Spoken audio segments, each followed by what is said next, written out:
how to bill for your event planning services. That's what we're going to be talking about today. Hi event planners, I'm Chelsea from eventplanning.com. So today I want to talk about 5 ways that you can bill your client for your event planning services. The first one is hourly rate. And that is exactly how it sounds. So I want you to pick a number that you feel comfortable charging for each hour of work that you complete. You'll add up all the hours and you'll bill the client after the event. Now you want to pick a number that equals out to how much experience you have in the event planning industry. So if you're just starting out, I would say somewhere around $25 an hour is a good start. But as you get more experience, you can charge more and more. Some of the highest and biggest names in event planning can charge upwards of $100 an hour and even more than that. So start small, you can always work your way up. The thing I like about an hourly rate is that your clients know what they're getting for their money. It's easily, right out in front of them. They can see how many hours you worked and how much you put into their event. What I don't like is that you charge after the event, which can sometimes get a little bit sticky. And you don't want the client to run through your numbers with a fine-tooth comb and try to find discrepancies in hours worked and how much work you put into the event. The next one I'm going to talk about is a flat fee.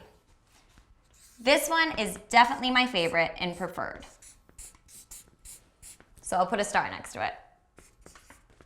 Flat fee is great because upfront you can give them a number, and I like to collect 50% of that number upon them signing the contract. The other 50% I like to collect 2 weeks before the event. So that makes sure that you have all the money that you're owed upfront before the event goes. So it's hard to pick a flat fee number, right? But I want you to think about what the actual number of hours you're going to work on the event and how much you're going to put into it. A general rule of thumb is to think about the client's budget and take around 15% of that. You also want to think about how much money you're going to be spending in gas and if you have to get a hotel or hire other planners. So put all of those things into the number that you create. Number 3 is to charge a vendor commission. This one is not very common and one that I don't necessarily recommend that you use. The benefit to doing a vendor commission is that you don't charge the client very much or sometimes nothing at all. So what you'll do is you'll actually charge the vendors a commission on every vendor that you book. So say you book a catering company for your client, you'll have that catering company pay you for the services. Now what can be problematic with this is that a lot of clients might look at it and think that you only picked certain vendors based on the commissions. So this is one that I don't recommend using all the time, but in specific circumstances it can work. Number 4 is charging a percentage of the total event. Okay, so a percentage of the event is similar to the flat fee in the sense that you're going to get a flat sum of money. But the difference is you're going to be charging after the event for this. The thing that I find a little bit problematic with this is that a client might think that you might be trying to escalate prices or not trying to get them discounts because you want the event money to be so high. But again, this can be really a good option for you, especially in corporate settings. And the 5th is day of coordinator.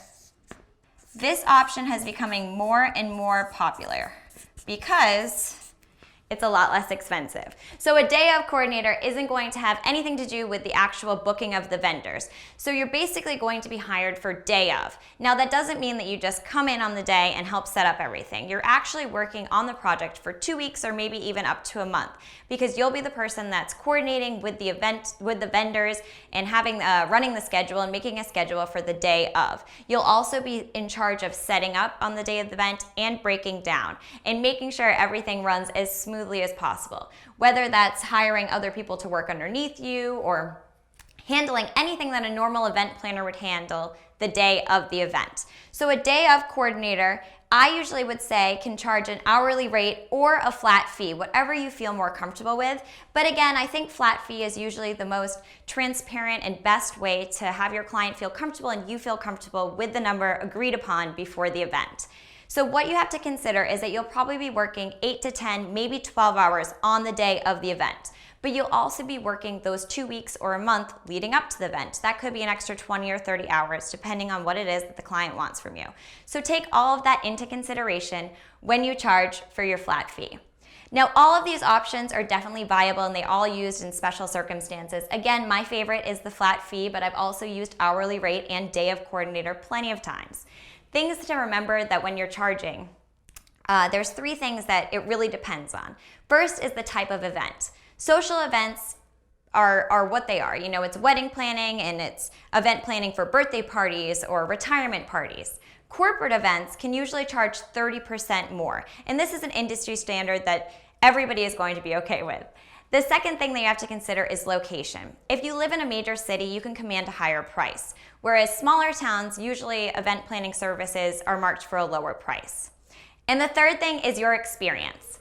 You want to start out with a number that you feel comfortable getting, but you also have to know that if you don't have much experience, every event that you book helps to gain experience and build your clientele so that you can book more work.